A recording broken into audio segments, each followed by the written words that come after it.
innahu sallallahu alaihi wasallam lam yulad minal farji, tidak dilahirkan dari farji. Nabi nggak lahir dari tempat lahiran umum itu, nggak dari farji, tapi dari tempat fauqal farji tahta surah, di bawah, di atas farji, di bawah udel, Pak. Kan ada garis itu, maaf ya Bu, maaf ya, kan ada garis kan dari udel ke bawah itu. Ya saya tahu lah, ngeliat istri saya soalnya ada garis itu, Pak.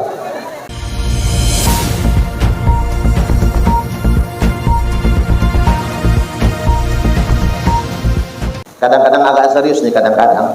Silakan sambil ngudut nggak apa-apa, Pak, nggak pantangan. Kita tuh acara sakral tadi udah selesai semua soalnya, udah closing sama doa, ngaji sudah dengar, ini tinggal dengar ceramah aja lah. Silakan. Walaupun saya baca di media sosial, di Google, satu batang rokok itu memendekkan umur 20 menit. Jadi bapak-bapak yang kebanyakan mudut nih, sampai 2 bungkus Bu sehari, berarti 24 batang, Pak. Kali 20, 480 menit, 8 jam sehari pendek umurnya. 8 jam itu kan sepertiga dari 24 jam. Berarti kalau kita hitung-hitung, bapak-bapak yang bakal berumur 60 akan mati di usia 40. Karena berkurang sepertiga kan? Itu kata Google lah, kata Google ya. Tapi faktanya menunjukkan justru yang cepat mati malah nggak merokok, Pak. Yang ngudut malah panjang umur semua. Lah mengapa yang rokok itu malah panjang umur, malah sehat, rileks? Karena hampura ya Bu, maaf betul. Jangan ngomelin bapak-bapak yang ngudut. Karena bagi bapak-bapak yang ngudut ini yang diisap asap, tapi yang dihembuskan beban hidup. Betul nggak kira-kira, Pak? Itu yang diisap asap itu, tapi yang keluar itu beban hidup. Kerja keras banting tulang, kepala jadi kaki, kaki jadi kepala. Sekedar hiburan dengan ngerokok, melepas penat sebentar, stres sebentar, di tempat kerjaan dimarah bos, di rumah diambekin bini, terpaksa nongkrong sama kawan-kawan, ngisep rokok, hilang semua beban hidup. Makanya yang ngerokok-ngerokok ini panjang umur lah biasanya. Amin. Dan rokok itu Pak nyumbang APBN. Bapak-bapak harus tahu 80% lebih APBN kita itu dari sektor pajak. Dan yang nomor 1 itu dari visa TKI 400 triliun lebih. Yang nomor 2 dari cukai tembakau 300 triliun lebih per tahun. Maka bapak-bapak yang merokok ini pahlawan pembangunan, Pak. Karena yang ngebangun negara ini tukang-tukang udut inilah sebenarnya. Ya nggak bisa underestimate sama yang merokok. Jujur aja nggak apa-apa. Masyaallah hadirin rahimakumullah. Nabi sallallahu alaihi wasallam terlahir innahu sallallahu alaihi wasallam lam yulad minal farji, tidak dilahirkan dari farji. Nabi nggak lahir dari tempat lahiran umum itu, nggak dari farji, tapi dari tempat fauqal farji tahta surah, di bawah, di atas farji, di bawah udel, Pak. Kan ada garis itu, maaf ya Bu, maaf ya, kan ada garis kan dari udel ke bawah itu. Ya saya tahu lah, ngeliat istri saya soalnya ada garis itu, Pak. Yang kadang sama dokter SPOG itu kalau operasi sesar kan dari situ meleknya.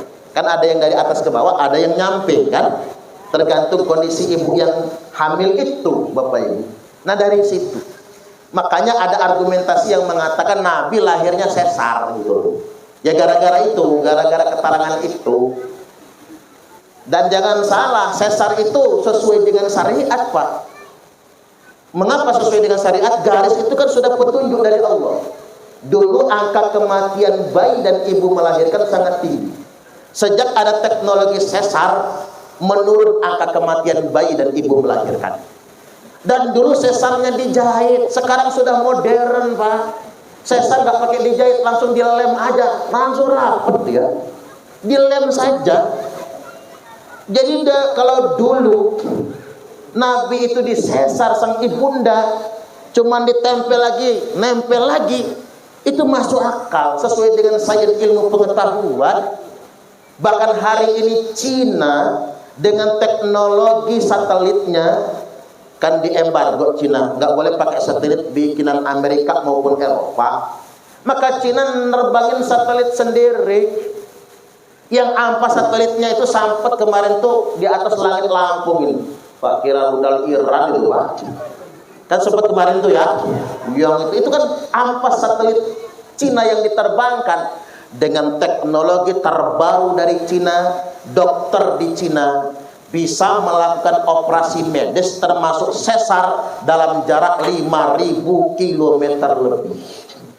Dokternya di Tiongkok umpama pasiennya di Batu Kutu, bisa itu Cina 5.000 km lebih. Saking cerdasnya orang Cina, karena mereka belajar. Bangsa paling pintar di dunia ini ranking 1 Korea, ranking 2 Cina, ranking 3 Jepang, ranking 4 Iran, ranking 5 Australia, Indonesia ranking 131. Mapas banget. Ini cagur niku. Itu mah bukan ranking kayak. Alangkah bawahnya Pak Indonesia ini. Coba kita perhatikan Amerika, negara maju dengan teknologi persenjataannya, bikin pesawat siluman F-35 tak terdeteksi radar, dibombardir Iran. Iran walaupun diembargo, dia ngelawan dengan teknologi dan kepintarannya, bikin rudal hipersonik yang bisa menandingi Amerika dan Israel. Cina dengan teknologi persenjataan modernnya, dengan teknologi medis modernnya, bisa membedah jarak 5.000 km. Lah kita masih ngandelin ajian Pak, masih ngandelin ajian. Kita masih berkutat pada santet, pelet, ngepet. Ngambil nyawa orang dari jauh, santet. Ngambil hati orang dari jauh, pelet. Ngambil harta tetangga dari jauh, ngepet. Lah kita di Indonesia Raya tercinta ini, di Konoha ini masih berkutat pada santet, pelet, ngepet, santet, pelet, ngepet. Kapan majunya kita? Karena begini Pak, yang namanya santet itu nggak bisa untuk orang jauh. Kalau santet bisa untuk orang jauh Pak, yang kita santet duluan Donald Bebek Trump dan Benjamin Setan Nyahu. Ayolah kita sokongan, berapa maharnya Pak? Berapa duit? Dukun dari Dayak angkut, dari Bali angkut, dari Banyuwangi angkut, dari Banten angkut semua Pak, sampai dari Baduy angkut. Ayo sokongan kita, seluruh rakyat Indonesia ini patungan untuk nyantet Donald Bebek Trump dan Benjamin Setan Nyahu. Masalahnya nggak bisa santet itu buat orang jauh. Coba kalau kita ngelihat Banaspati Pak, kadang-kadang tuh sekilit pondok aja dikirim Banaspati loh Pak. Kadang terbang di atas pondok itu. Jadi Banaspati itu hanya bisa dikendalikan dalam jarak 200 meter, nggak jauh-jauh itu Pak. Berarti kan bukan orang jauh, orang dekat. Lah orang mau melet, orang mau nyantet, itu kan pakai barang pribadi. Rambutnya, kukunya. Lah yang bisa ngambil rambut kuku siapa? Tetangga sendiri, saudara sendiri kan? Teman sendiri, bukan orang lain. Rambut sama kuku nggak dapat, pakaian yang biasa dipakai. Makanya hati-hati Bu sama jemuran. Pakaian yang paling bagus untuk dijadikan Pak, pakaian dalam, terutama celana dalam yang udah bolong-bolong gitu Bu. Oh cepet banget tahu. Makanya hati-hati sama jemuran itu. Pakaian yang nggak dapat, baru orang pakai foto. Cuman begini Pak, melet nyantet pakai foto itu agak problematik sekarang. Kurang mempan katanya Pak. Mengapa kurang mempan? Karena jinnya bingung. Ini foto sama aslinya kok beda ya. fotonya glowing, aslinya burik. Bingung jinnya itu.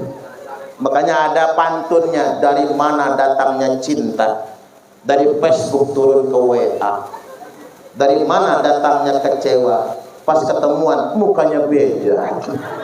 Ketipu oleh profil WA. Jadi balik lagi Bapak Ibu hadirin wal hadirat rahimakumullah. Bangsa kita mesti maju, jadikan momentum Maulid Nabi ini sebagai upaya kita untuk menambah ilmu agama dan belajar ilmu pengetahuan. Insya Allah.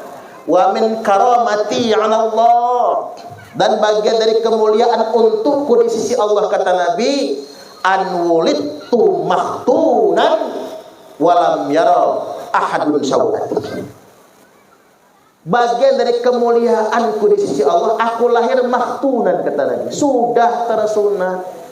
Walam yara ahadun sawati, tak ada seorang pun yang pernah melihat auratku. Jadi kanjeng Nabi itu Bapak Ibu tidak pernah ada yang melihat auratnya, dan beliau tidak pernah melihat aurat orang lain. Biasalah Pak, di zaman Arab jahiliyah Nabi diajak kakeknya kondangan. Kalau bahasa kita ini kayak organan lah. Diajak kondangan. Cuman bedanya kalau artis zaman jahiliyah nggak pakai baju. Kalau artis zaman sekarang masih mending lah, rok mini, lekton, singkele, ketoen gitu. Kalau zaman jahiliyah tuh nggak pakai sama sekali Pak. Nabi kalau diajak ke sana tertidur di unta. Dibangunin sama sang kakek enggak bangun, dibanting juga enggak bakal bangun, ditidurkan oleh Allah. Sampai pulang ke rumah lagi baru terbangun. Artinya memang dipersiapkan sedemikian rupa. Pelajaran dong bagi kita, kalau kita pengen punya anak yang solih dan solihah, maka kita siapkan sejak dini, dekatkan dia dengan kebaikan. Ini mah kadang boro-boro, hampura ya Bu. Minta maaf ya Pak, kadang-kadang kita itu pesta khitanan aja yang diundang trio macam.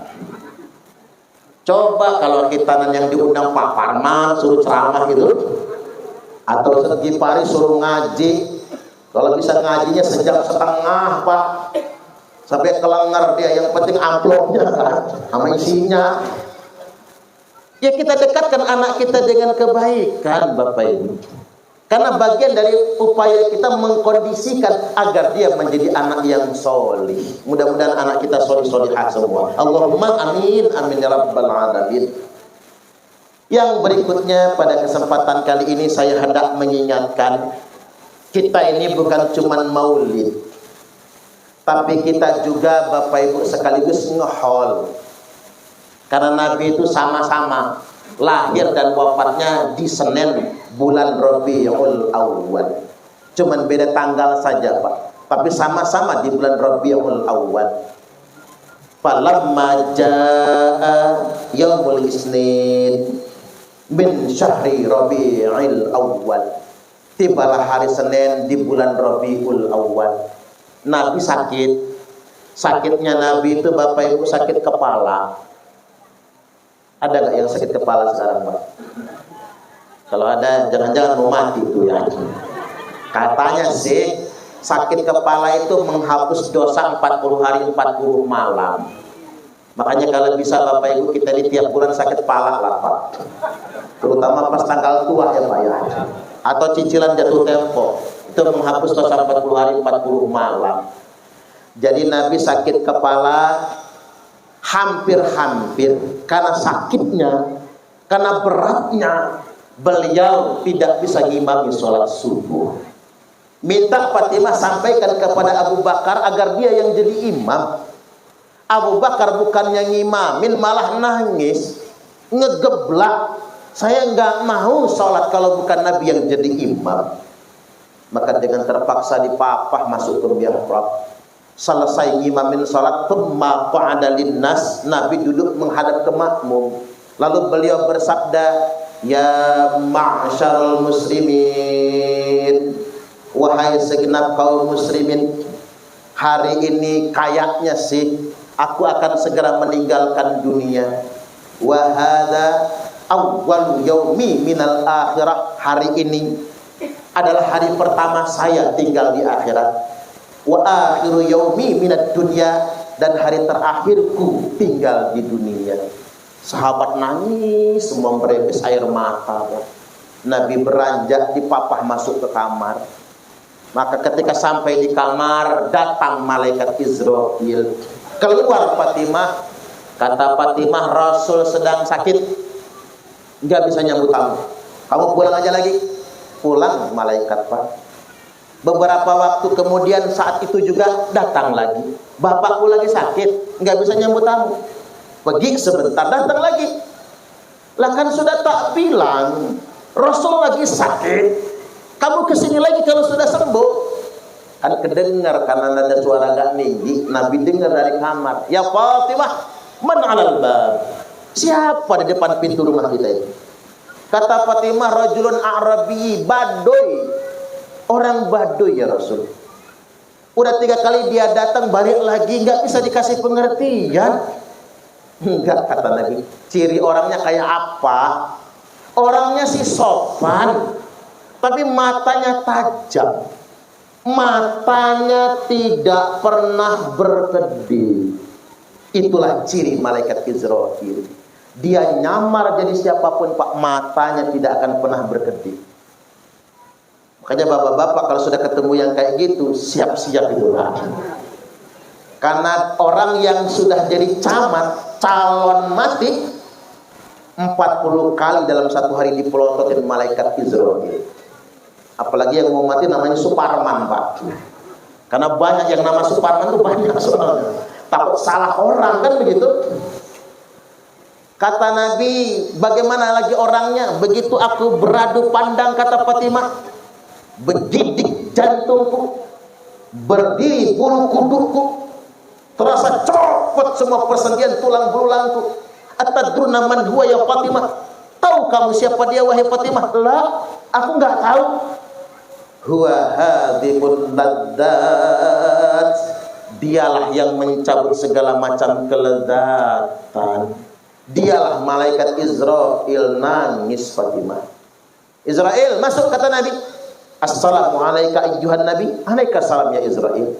Ada apa, kata Nabi?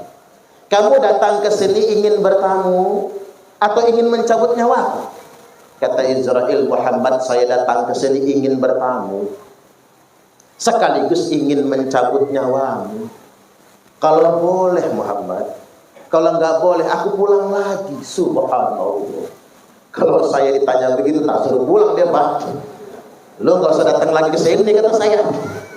Saking sopannya. Aina Jibril, mana Jibril? Turun Jibril.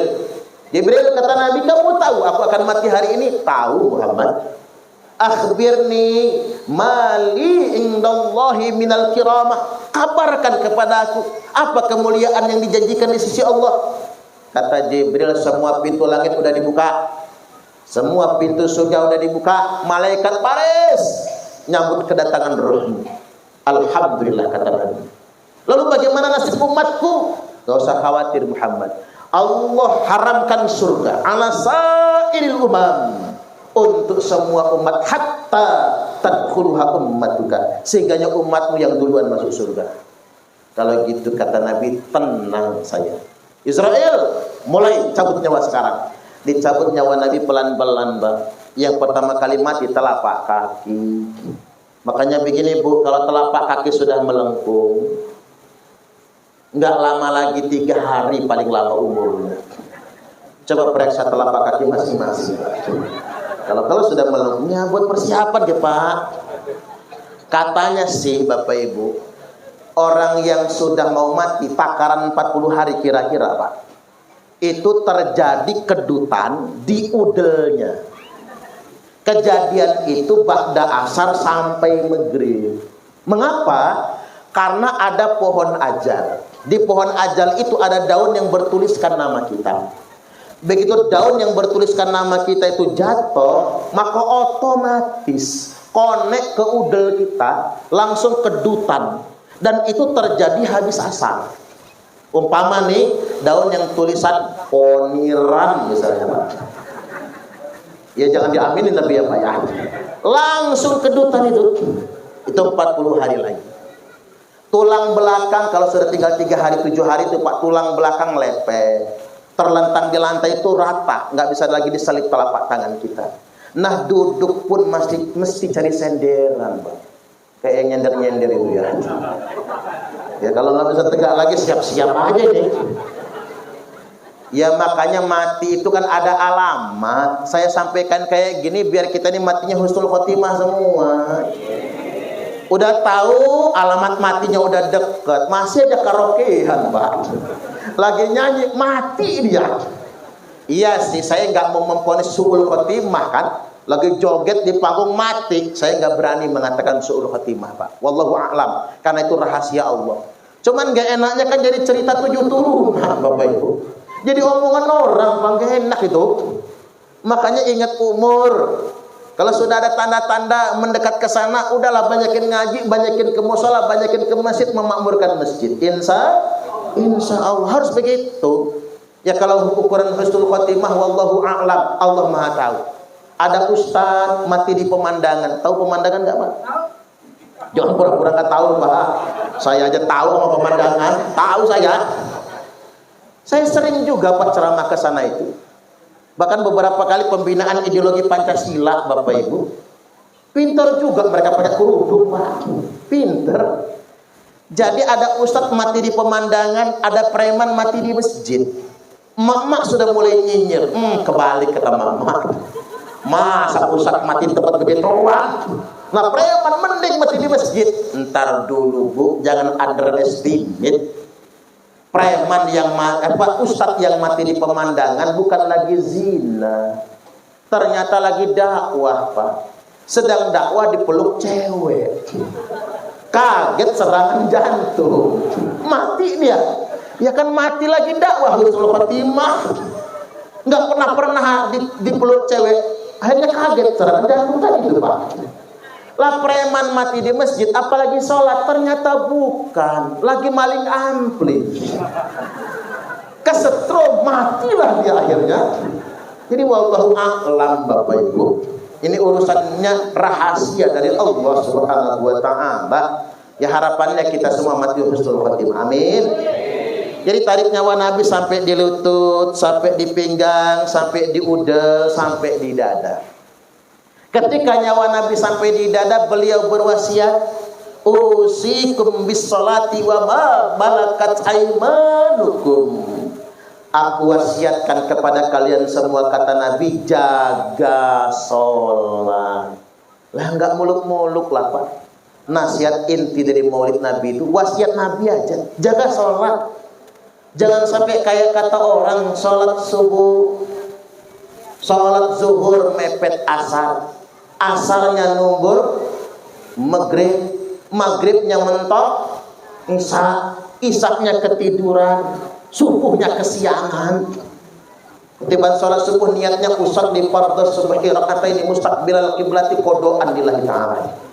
Lo kodoan Pak jam 8 sholat subuhnya. Ya masih mending Pak, berarti ngaji dia. Kelihatan orang tuh kalau ngaji, sholat kalau sudah di luar waktu dia nggak pakai adaan tapi pakai kodoan, ngaji berarti dia ngaji pekih gitu Pak. Tapi yang bikin heran niatnya emak-emak, usalli fardhu subhi rakaataini mustaqbilal qiblati, kesiangan lillahi ta'ala. Lo kok pakai kesiangan Bu, jam 10 sholat subuhnya. Nanti anak kita ngikut Bu. Usalli fardhu subhi wal zuhri wal asri wal maghribi wal isya'i, keroyokan oplosan lillahi ta'ala, hancur sholatnya.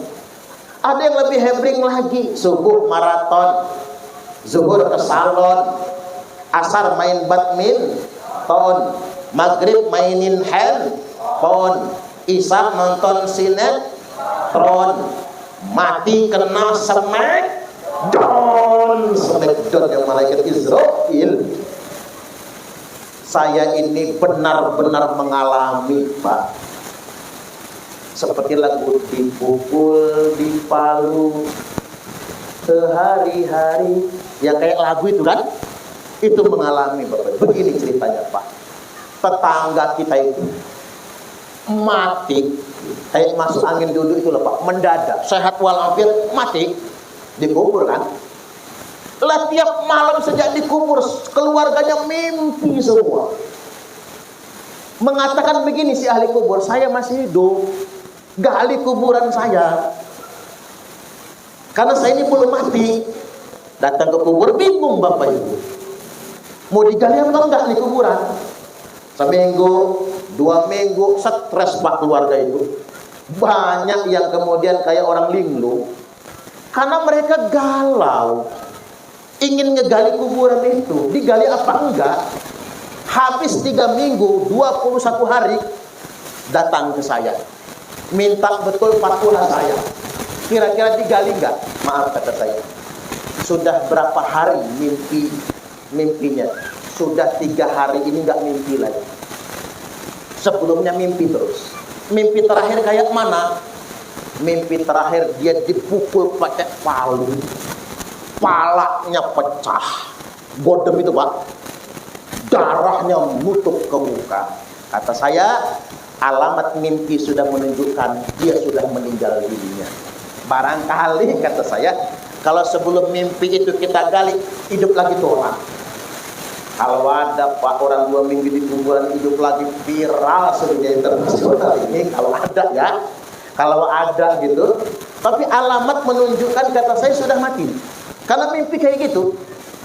Tapi kata keluarganya, daripada kami stres nggak bisa tidur, kepikiran terus, tolong gimana caranya agar kita gali kuburan. Ya kalau ngotot oke, kata saya. Ngadep Pak Lurah, Pak Kaling, Pak RT, Babinsa, Babin Kamtipmas, malam-malam gali. Kita izin dulu dengan aparat. Jangan main gali kata saya. Nanti jadi persoalan. Pakai lampu gede itu Pak. Pakai Philip yang gede itu, kita sinari, saya mimpin nyembelih. Nyembelih lagi, gali kuburan. Begitu digali, waduh denggan Pak, hidup bener gimana nih? Begitu ngegali Pak, udah sampai ke lahat, tutup papan. Begitu papan dibuka, kaget saya. Kepalanya pecah seperti habis digodong Pak. Darahnya masih segar di mukanya. Padahal waktu meninggal Bapak Ibu nggak apa-apa. Kepalanya pecah, darahnya penuh di wajah. Nih kata saya sudah meninggal dunia. Kita tutup lagi makamnya. Malamnya mimpi. Apa kata almarhum? Itulah akibatnya kalau nggak sholat. Ini benar-benar terjadi Pak. Nggak sering-sering saya ceramah hingga enak itu aib sholatnya, hingga enak Bapak Ibu. Pelajaran buat kita, jangan sekali-kali meninggalkan sholat.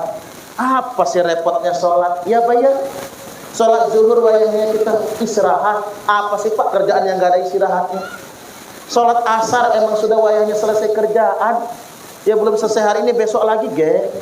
Maghrib kita sudah sampai rumah. Isya kita mau istirahat. Subuh kita mau bangun. Selama-lamanya sholat 5 menit Pak. Dan sholat itu kan gak bikin capek. Saya belum pernah ngelihat orang habis sholat capek. Ngapa Pak dia capek habis sholat? Gak ada Pak.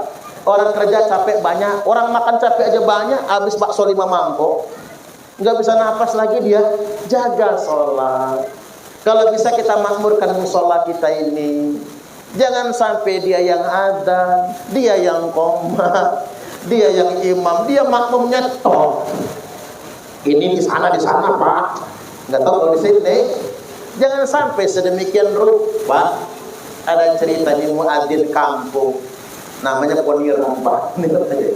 Muadzin kampung namanya Mbah Poniran, bukan Pak Poniran ini, Mbah Poniran. Adzan jam 11 malam Pak. Ribut orang kampung. Wis edan Mbah Poniran, mosok jam 11 malam adzan, orang datang semua ke musola, bah, sampean wis edan yo. Ini kan jam 11 malam nopo sampean adzan. Mbah Poniran diteriakin edan malah ketawa. Kata Mbah Poniran, wow pas kisaan tak ada.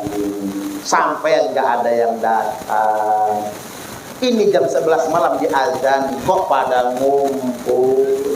Niki sing edan sampean nopo kula. Pinter Mbah Poniran. Makanya Pak Pangeran kalau musola kita sepi jam 12 malam ada. Kira-kira ngumpul nggak tetangga-tetangganya? Ya kadang-kadang anomalinya begitu Pak. Ada lagi cerita subuhan yang pintar-pintar nggak ada yang nongol. Hanya begitu ke masjid ke musola yang awam semua yang sholat. Dorong-dorongan siapa yang jadi imam. Terpaksa Mbah Poniran lagi yang jadi imam. Kata Mbah Poniran, aku nggak apal kunut. Wis bah, kata makmum, sampai sing paling tuwek nggak apal kunut nggak apa-apa, sing penting subuhan. Padahal kunut itu begini Pak, nggak apal panjang.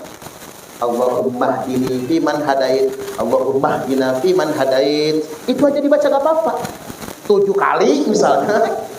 Baru kita tutup dengan salawat. Wa sallallahu ala sayyidina Muhammadin nabil ummi wa ala alihi wa sahbihi wa baraka wa sallam. Itu juga gak hafal juga kepanjangan salawatnya. Wa sallallahu ala sayyidina Muhammad. Itu jadilah. Enggak hafal juga Allahumma hdina fiman hadait.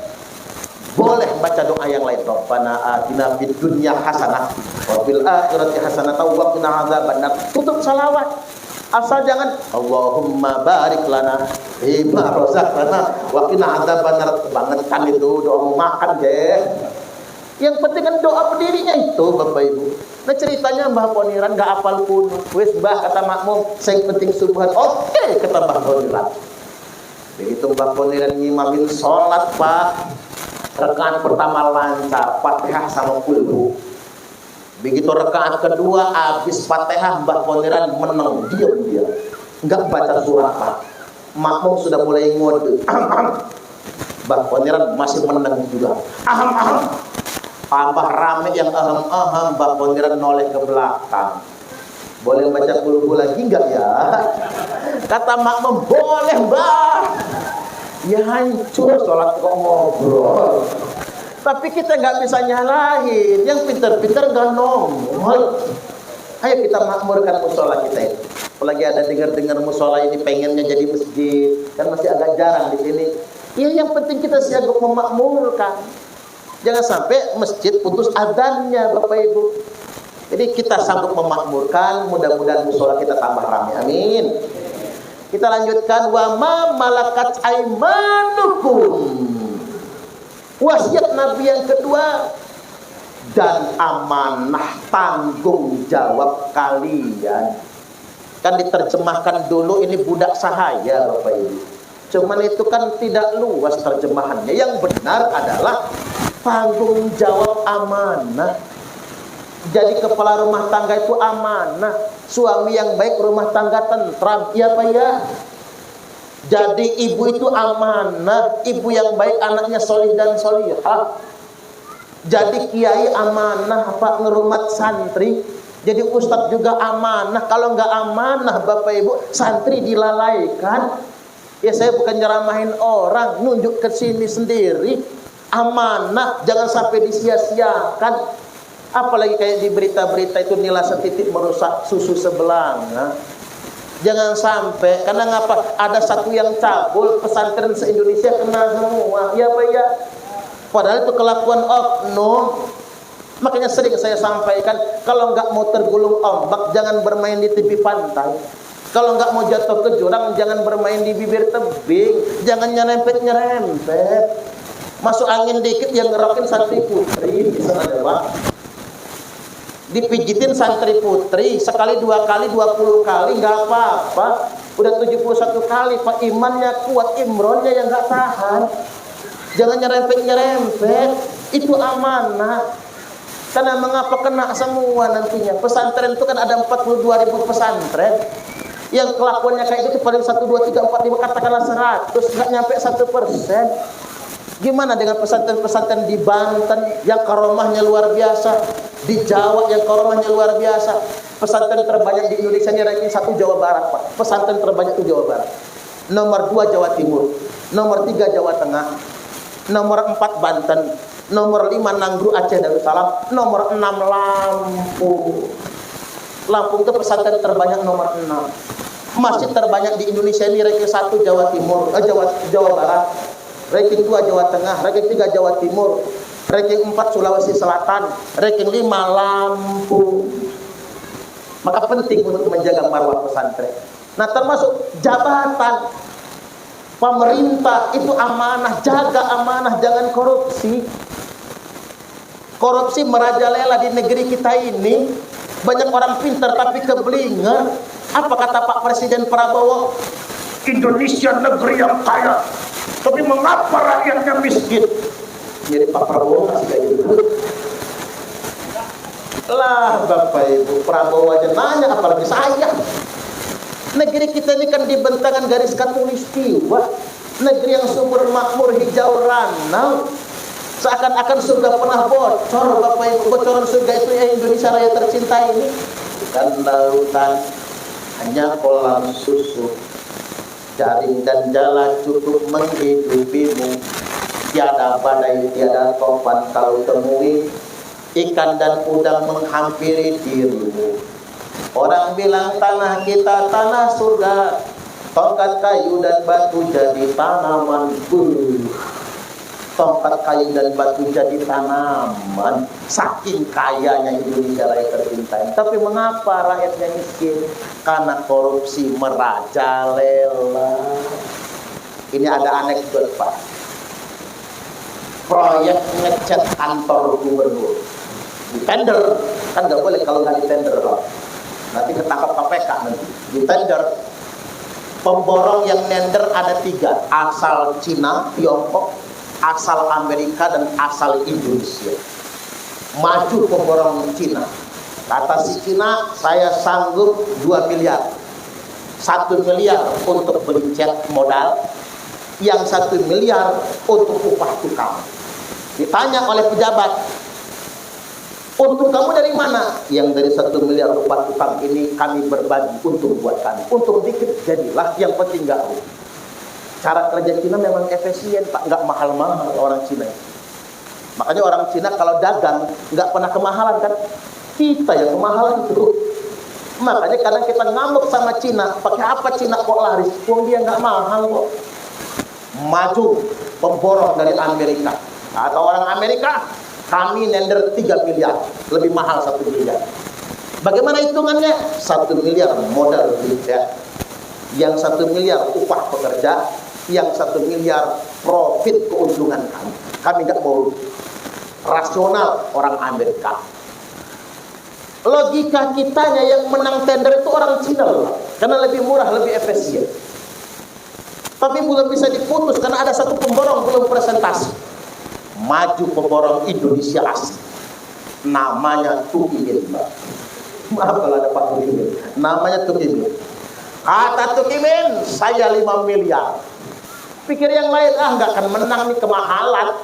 Saya 5 miliar. Kata tuan pejabat, bagaimana hitungannya? 5 miliar kita bagi 3. Yang 1 miliar keuntungan buat saya, tak kantongin. Yang 2 miliar setoran buat Pak Gubernur. Yang 2 miliar sisanya, dengar-dengar Cina tadi sanggup mengerjakan 2 miliar. Kita kasih aja sama Cina 2 miliar. Yang menang tender Tukimin.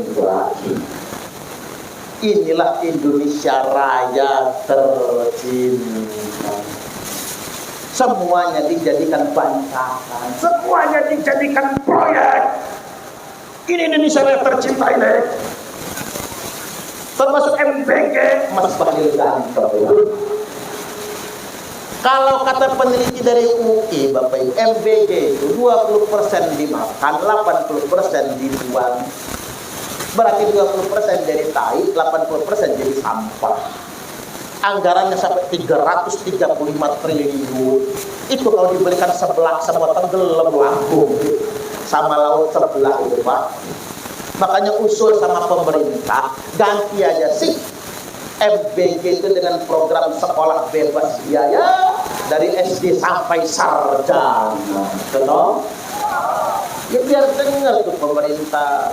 10 hari aja libur MBG Pak, bisa gratisin BPJS. Betul itu. Bisa gratisin BPJS di rakyat Indonesia. Nah, buat tanda tangan kirimin. Tapi kadang nggak didengar kita tuh Pak. Menunggu saya jadi presiden dulu kayaknya. Coba kalau saya presidennya ya, Presiden Suparman Abdul Karim, jeng kunjungan ke Batu Putih. Kalau saya jadi presiden, saya janji Bapak Ibu tak undang pengajian di Istana Negara semua Pak. Pokoknya kalau saya jadi presiden, tak janjiin lah Bapak-bapak nanti Pak Pondiran tak jadiin Menteri Agama langsung. Kalau saya jadi stres kayak gini ya artinya kadang-kadang gak cocok sama maunya kita, tapi pelajaran buat kita semua. Baik, tarik lagi nyawa Nabi sampailah di kerongkongan. Ketika nyawa Nabi sampai di kerongkongan, beliau berpesan, ittaqun nisa, takutlah akan wanita, hati-hati dengan wanita. Bu, perempuan paling gampang masuk surga, tinggal taat suami. Manut, perempuan paling gampang masuk neraka, tinggal ngelawan suami. Ibu-ibu kalau pengen betul masuk neraka, ngelawanlah sama suami. Suami lagi tidur, sepak pala, gratis masuk nerakanya. Bu, gak usah bayar tapi di neraka itu. Jadi ibu-ibu jangan sok jadi sosialita, sok pinter. Kadang-kadang ngelawan suami nggak bisa, nggak dapat surga kalau ngelawan suami. Iya sih, saya nggak ada estimate sama emak-emak lah Pak. Yang namanya perempuan itu kalau cuma cari pahala gampang. Ibu-ibu cium tangan suami, pahalanya sama seperti 70 kali cium hajar aswad. Apalagi suaminya hitam, Bu, persis hajar aswad. Makanya adik-adik yang gadis-gadis itu kalau cari suami, jangan yang putih, jangan yang kuning, jangan yang coklat, yang hitam sekalian, biar ngepasin hajar aswad. Ibu-ibu nyuci pakaian suami, satu lembar pakaian suami, ibu-ibu mendapatkan 1000 pahala, dicabut 2000 dosa. Bayangkan kalau sehari ibu-ibu nyuci baju suami 10, 2 celana dalamnya, kan ganti pagi sama malam kan, 2 celana dalam, ketiga kolor, keempat celana panjang, yang kelima sarung, yang keenam kaos dalam, yang ketujuh kaos oblong, yang kedelapan baju kemeja, yang kesembilan baju koko, yang ke-10 celana jean.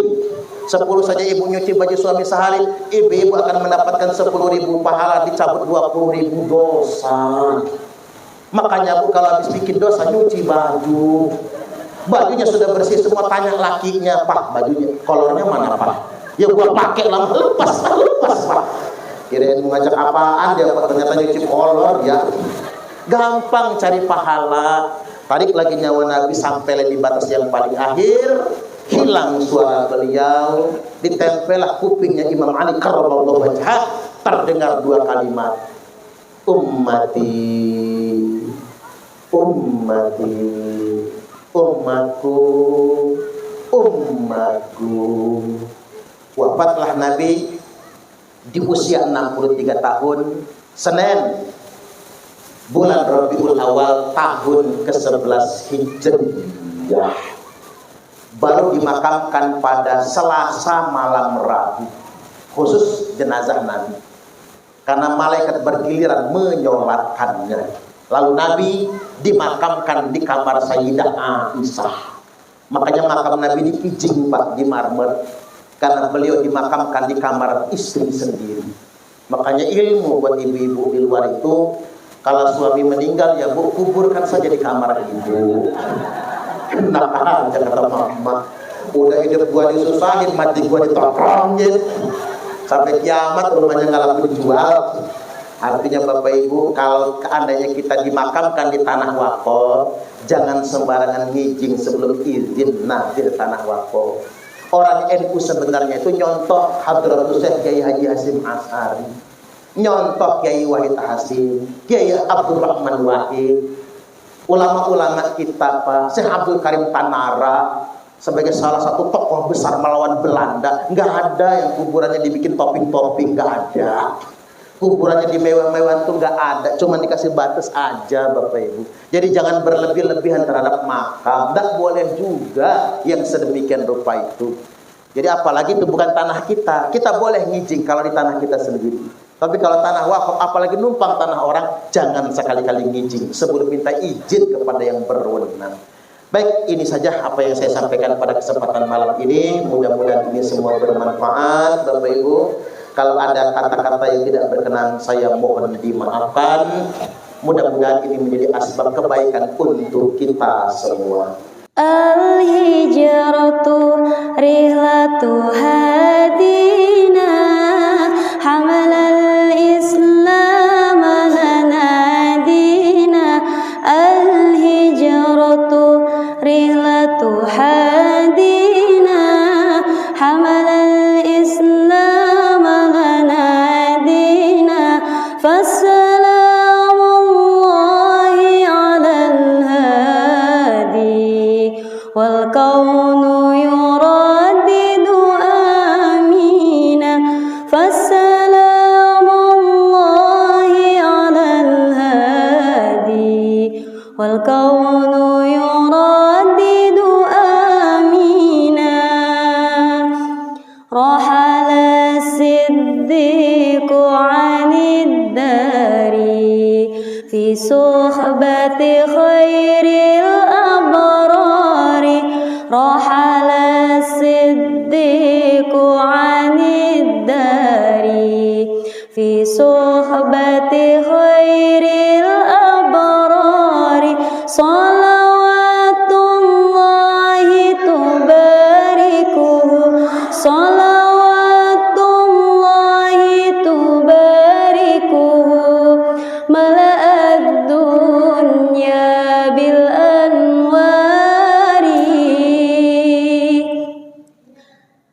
Al-hijratu rihlatu hadina hamalal islam lana dina. Al-hijratu rihlatu hadina hamalal islam lana dina. Fassalamullahi alal hadi wal kaunu yuraddidu amina. Fassalamullahi alal hadi wal kaunu yuraddidu amina. Rahala siddiqu anid dari fi suhbati khairil abrari. Rahala siddiqu anid dari fi suhbati khairil abrari. Salawatullahi tubarikuhu, salawatullahi tubarikuhu, mala'ad dunya bil anwari.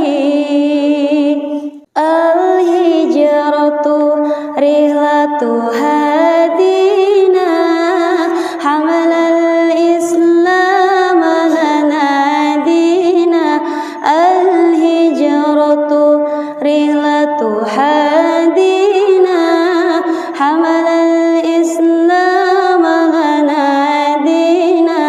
Fassalamullahi alal hadi wal kaunu yuraddidu amina.